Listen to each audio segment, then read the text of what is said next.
आपल्या परिसरातील ताजी आणि महत्त्वाची अपडेट पाहिजे आहे तर मग आजच C24 तास या आपल्या YouTube चॅनलला लाईक करा, शेअर करा, सबस्क्राइब करा आणि बेल आयकॉनवरती क्लिक करायला अजिबात विसरू नका।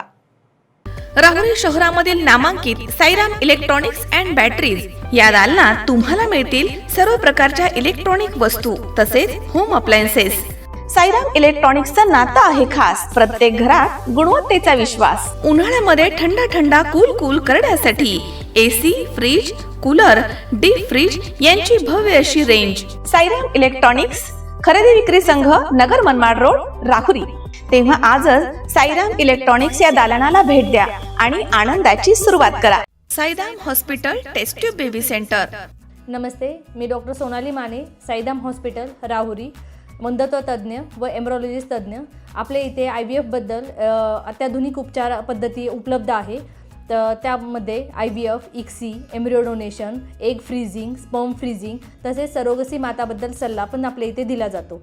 आपल्या इथे हमखास गुण येण्यासाठी प्रयत्न केले जातात। साईराम हॉस्पिटल लॅप्रोस्कोपिक सेंटर आणि test baby centre, court area, Bhagyashree हॉटेलच्या पाठीमागे, राहुरी। पाठदुखी, कंबरदुखी, खांदादुखी, सांधेदुखी तसंच मणक्याच्या आणि पॅरालिसिस आजारांपासून डॉक्टरकडे जाऊन वैतागले आहात का? तर आहे ना राहुरीमध्ये आयुर्वेदिक खात्रीशीर उपचार। Doctor Melavane hospital and spine care therapy centre, Rahuri bus stand समोर। डॉक्टर केतन धनंजय मेळवणे, संपर्क 9890 42 52 40। 25 वर्षाची परंपरा, डॉक्टर मेळवणे हॉस्पिटल।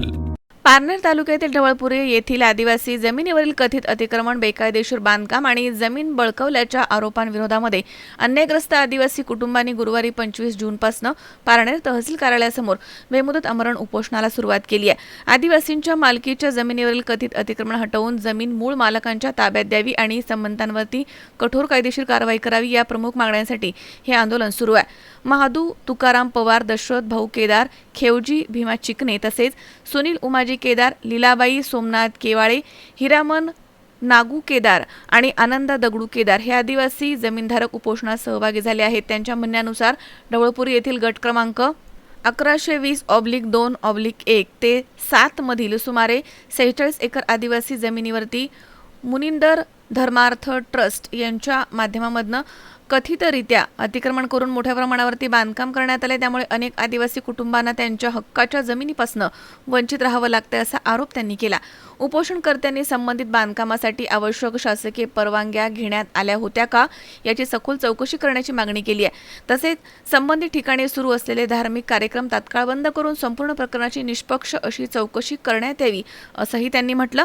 तर यावेळी एकलव्य सेनेचे अध्यक्ष ज्ञानेश्वर अहिरे, राया ठाकर फाउंडेशनचे जिल्हा अध्यक्ष लहू मध्ये, सह्याद्री आदिवासी ठाकर संघटनेचे जिल्हा सचिव संजय पथवे, आदिवासी क्रांतिकारक राया ठाकर समाज सेवा संघटनेचे प्रदेश अध्यक्ष नामदेव जाधव, राया ठाकर फाउंडेशनचे जिल्हा सचिव पाराजी जाधव, वसंत वारे, सुनील चिकणे, संदीप केदारी, मारुती केदार, दिलीप केदार, संजय केवाळे तसेच प्रवीण केदार, बाळासाहेब चिकणे, जानकू केदार, साहेबराव केदार, देवराम केदार, भाऊसाहेब केदार, दामू केदार, आनंदा केदार, हिरामण केदार, दशरथ केदार, सुनील केदार, लीलाबाई केवाळे, महादू पवार, सनी पारधी आदी उपोषणस्थळी उपस्थित होते। जय आदिवासी। मी लहूमध्ये आदिवासी क्रांतिकारक राय ठाकर फाउंडेशन अहमदनगर जिल्हा अध्यक्ष आहे। ढवळपुरी येथील पारनेर तालुक्यातील ढवळपुरी येथील जे आमच्या आदिवासी बांधवांची 46 एकर जमीन आहे, त्या जमिनीवर झालेलं जे मुनिंदर धर्मार्थ ट्रस्ट सतलोक आश्रमचं जे बांधकाम आहे, ते बांधकाम आमच्या या आदिवासी बांधवांच्या जमिनीवर झालेले आहे। त्यांचं खरेदी खत वेगळं आहे आणि बांधकाम वेगळ्या गटात झालेलं आहे। आज आम्ही तहसीलला निवेदन देऊन 22 तारखेला निवेदन देऊन आम्ही कल्पना देऊन तिथे सुरू असलेल्या कार्यक्रमाबाबत कुठलाही निर्णय घेण्यात आलेला नाही, आमच्या मागण्या मान्य करण्यात आलेल्या नाही। तरी आज 25 जून 2026 रोजी आम्ही हे आदिवासी बांधव आणि संस्थेचे जे अध्यक्ष सर्व प्रमुख जे आहेत सगळेजण बेमुदत आमरण उपोषणासाठी बसलेलो आहोत।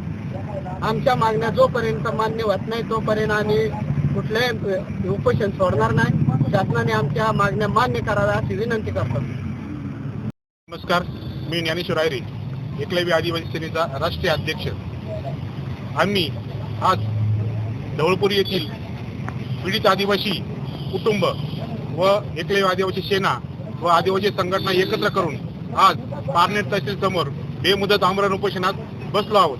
आम्ही दिनांक 22/6/2026 रोजी माननीय तहसीलदार साहेबांना एक निवेदन दिलं होतं. या निवेदनामध्ये असं नमूद केलं होतं की आमच्यावर अन्याय झालेला आहे.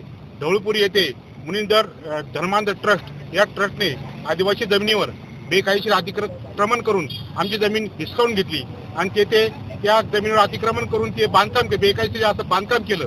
त्या संदर्भात आम्ही प्रत्येक कार्यालयामध्ये जाऊन लेखी निवेदनं दिली. प्रत्येक अधिकाऱ्याशी आम्ही संभाषण केलं. त्यानंतर आम्ही आमचे पुरावे सगळे सादर केले. ही जमीन आमची कशी आहे असे पुरावे आम्ही सगळे शासनाकडे दिले. त्यानंतर शासनाने चौकशी केली. चौकशी केल्यानंतर शासनाने अहवाल मान्य जिल्हाधिकारी साहेबांकडे सुपूर्द केलेला आहे.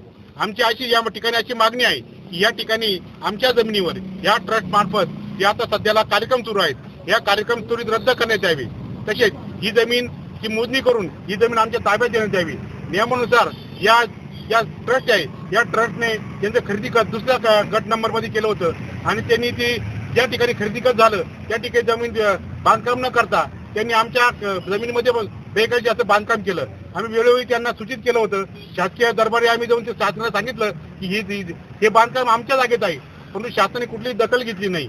आम्ही 8 दिवसापूर्वी देखील तहसीलदार साहेबांना भेटलो होतो. आम्ही त्यांच्या कानावर घातलं होतं की असा कार्यक्रम तिथं होत आहेत. संपूर्ण राज्याच्या बाहेरून तिथे माणसं येऊन आमच्या जमीन दूषित करत आहेत, आमच्या जमीन अतिक्रमण करून तिथे राहत आहेत. आम्ही सांगितलं होतं तहसीलदार साहेबांना, परंतु आमच्या मागणीची कुठलीच दखल घेतलेली नाही. आज तिथे कार्यक्रमाची सुरुवात झालेली आहे. आमची जमीन पूर्णपणे तिथे आम्ही जाऊन अतिक्रमण क्षेत्र आहे त्या ठिकाणी जाऊन आम्ही त्यांना सांगितलं होतं की ही जमीन आमची आहे, पण त्यांनी कुठली आमची दखल घेतली नाही. परिणामी आजपासून आम्ही पारनेर तहसीलदार कार्यालयासमोर बेमुदत आमरण उपोषणात बसलो आहोत. आमची जी मागणी आहे की आमची जमीन आम्हाला परत देण्यात यावी. ज्यांनी अतिक्रमण केलं त्यांच्यावर कायदेशीर कारवाई करण्यात यावी. त्यांच्यावर अनुचित जाती जमाती प्रतिबंधक कायद्याप्रमाणे कारवाई करण्यात यावी. आमची जमीन आम्हाला देण्यात यावी. जोपर्यंत आमची मागणी पूर्ण होत नाही तोपर्यंत आम्ही या ठिकाणी उपोषण सोडणार नाही. आणि शासनाने आमची मागणी पूर्ण केली नाही तर आम्ही या ठिकाणी प्राणांतिक ध्येय आमचं येथे ठेवू. आमचं काय जे होईल ते होईल, परंतु आम्ही येथे उपोषण आम्ही सोडणार नाही अशी शासनाला आम्ही इशारा देतो. आज उपोषणाचा पहिला दिवस आहे. पहिला दिवस काय 10वा दिवस काय, आम्ही जोपर्यंत आमची मागणी पूर्ण होत नाही आम्ही या ठिकाणी हलणार नाहीत. आज आम्ही या ठिकाणी सर्व कुटुंबातले प्रमुख व्यक्ती या ठिकाणी आलो आहोत, परंतु उद्यापासून आमच्या कुटुंबाचे मुले बाळे तसेच आमचे जे नातेवाईक आहेत तालुक्यातील ते देखील या ठिकाणी मोठ्या संख्येने उपस्थित होणार आहेत. तेव्हा आमची शासनाला विनंती आहे आमची मागणी मान्य करावी. आमचा जो अन्याय आहे तो अन्यायाचे निवारण करावे व आमची जमीन आम्हाला देण्यात यावी. ज्यांनी आमची जमीन हिसकावून घेतली त्यांच्यावर कायदेशीर कारवाई करावी अशी आमची शासनाकडे विनंती आहे. आणि जोपर्यंत आमची विनंती मान्य होत नाही तोपर्यंत आम्ही उपोषण सोडणार नाही असा आम्ही इशारा या ठिकाणी शासनाला देतो. विनोद गायकवाड, C24 तास, पारनेर.